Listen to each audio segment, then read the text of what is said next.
different. My next question. It's on this issue of colorism. And I would love to hear your point of view on if you've ever felt privilege based on your skin tone, and or if not, have you been, I won't say discriminated against, or is there a negative side of your skin tone? And we are all different shades. There's not a big drastic kind of polar opposite at the table, but I would love to hear your experience. And before you go, I'll just give you my experience. I've never felt privilege. I've actually, when I was very young, because of my family history of having, a grandmother that, came from that old school, as I mentioned, of the lighter you are, the more attractive. But I also had a mother who, thank God for her, that really made me feel special because I was the darkest person in my immediate family. But she was like, you're beautiful and know that. But I think about this and it stuck with me. When I was in high school, again, as a younger woman, I was much darker because I was always in the pool. We had a pool in our backyard and I was always in the pools. But it still doesn't matter about whatever shade. But I knew that I was different. I knew that my color did not mean beauty. And based on the outer, some of the outer languages, that people said. And this guy who was a really popular guy in high school, and I was an athlete in high school, so it wasn't, I didn't wear makeup, I was a bit of a tomboy, so, but he made this comment to me, he said, Kimmy, you would be a 10 if you were light skinned. And that was his rap. You'd be a 10 if you were light skinned. And that stuck with me even till today. It's still that feeling.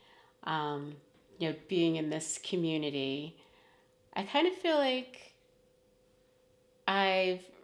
for whatever reason, people see me as palatable. My skin tone is acceptable because I observe how people interact in this community, which is primarily Caucasian, how they interact with people who they perceive as maybe outside, or they assume that they're outsiders because maybe they're darker or what have you. So oddly enough, I went from feeling very, different within my own family because I looked different, I was darker, to fast forward to today. And maybe it's other things, but sometimes I do perceive that, I am seen as an acceptable shade to kind of go in and out within the society, whether it's in the more Caucasian area like this or, whether it's in an urban environment. So I don't know. And so for my family, Dee Dee's very brown. Really? Very. Huh. Right. But when I come outside of that, people are like, oh, she's light. And I'm like, no, I'm not. Right. I'm brown. We've had this conversation. You're like, Dee, you don't know what color. I'm like, I know. My complexion, I know what color. But I think it just depends on where you live in your situation and what a boy, and boys, I hate to say this, but boys determining, yes, who's the beautiful girl. And when I was growing up, it made me think of this situation in high school where I had two best friends. One was darker, one was lighter, and I sat right in the middle. And I remember a boy saying, well, which Dee Dee? Is it the light-skinned Dee Dee or the dark-skinned Dee Dee? Oh, wow. The dark-skinned Dee Dee wasn't as cute as the light-skinned Dee Dee. I started to become I know plenty of light-skinned girls that's not pretty. So I was doing another disservice. I was on the other side. I was going, whenever I would hear a man describe a girl or a woman or, we were young, in my younger time. Actually, I took that back. Even today, my husband and I have debated about that. But I became defensive and I found myself, instead of saying, oh, this woman is beautiful, a brown woman is beautiful, I would try to do it the other way and go, let me give you evidence. All light-skinned girls are not pretty because here's about 5 of them I can name.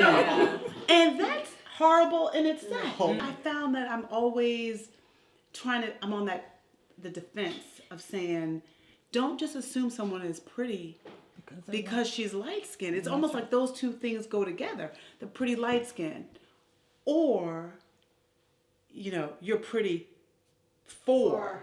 Dark skin girl, yeah. You see how that, you see the language, how that really can impact someone's psyche. And, I feel like I'm an adult woman and I've, traveled the world, but I still have that pain and I still want to defend it. So I think, again, that's probably why I launched a skincare brand.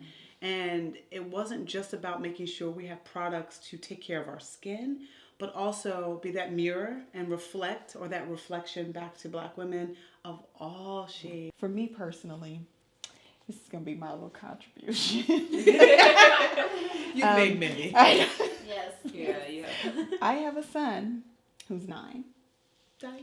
And I thank God for my son. But one thing I'm going to teach him is to love and have reverence for Black women. And it's just so important to me that he do that. I really think it's important to educate people. If someone says something out of line, let them know and really find the beauty in being different. Because before I felt like I didn't belong, and now I'm starting to feel like I do. Some people are going for the beauty that is skin deep, and we do tend to lean into our traits. We do tend to lean into our personality more than we even do put emphasis on our physical beauty. Because let's be clear, we are physically beautiful, and I think we as Black women, at times to a fault, tend to try to lean away from the physical in order not to, because a lot of that was driven home too, like don't get too big for your britches, don't think you're too cute. Like we weren't necessarily taught. That was being haughty, that was being was conceited, or that was we weren't really taught to own our beauty and say, yes, I think I'm cute. We weren't taught that. While we all had some very similar stories and experiences, some of them were vastly different as well. And I think that always helps when you can share and then learn, because I definitely learned a lot today. I hope that this continues. I will definitely call on you guys to continue to share experiences, and maybe Jada will invite us to the Red Talk table. And Melinda, let's work that out. And really, Beauty can have their own. how about the Good Beauty table? The Good Beauty table. Good beauty time. The Good Beauty. Beauty. Yeah. Because I do. I love and adore Black women for so many reasons. But I think the number one reason is because I was made from a Black woman. So thank you. I appreciate you. I love you all. Thank you. And let's drink.